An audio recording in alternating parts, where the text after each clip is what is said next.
સ્વામીજીને મારે મંદિર માલે રે બસ તું તું તું એ ભજન ખૂબ ગમતું. એમાં તું તુંનો પોકાર છે. શું છે? મારી જીવન નૈયા તું, મારો જીવન નાવિક તું, મારો જીવન આરું તું, મારો સુખનું સાગર તું, મારી સુખની વર્ષા તું, સુખનું વાદળ તું, સુખ કલાપી. બધામાં તું તું તું તું જ છે. કોઈ જગ્યાએ હું આવતું નથી. એ ભજન સ્વામીજીને ખૂબ ગમતું.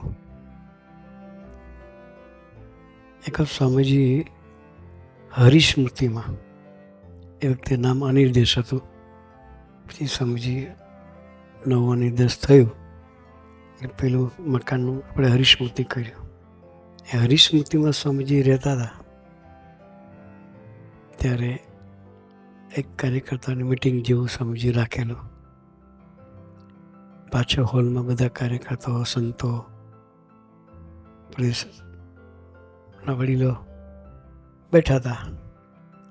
અને સ્વામીજી કોઈ સાથે રૂમમાં ખાનગી કરતા હતા.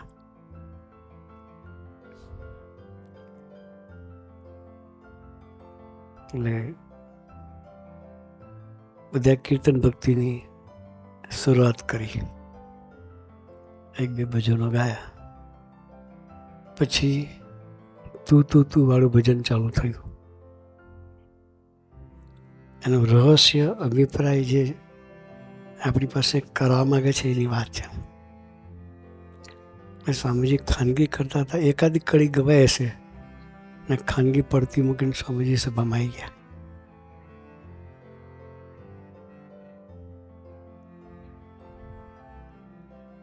સભામાં આવીને બેઠા. પછી સ્વામીજીએ કહ્યું કે આ ભજન ચાલુ થયું ને એટલે મારું મન બહાર આવી ગયું. કે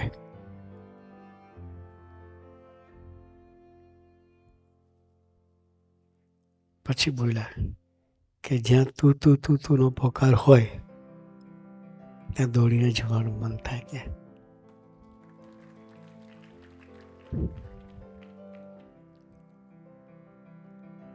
એટલે નિરંતર આપણી પાસે એ પોકાર કરવા માગે છે.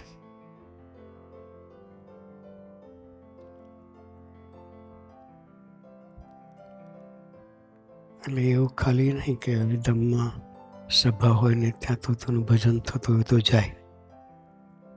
આપણે ઘરમાં બી બેઠા હોઈએ ને ત્યાં તુંની ભાવનાથી જીવતા હોય તો આપણી જોડે જ છે.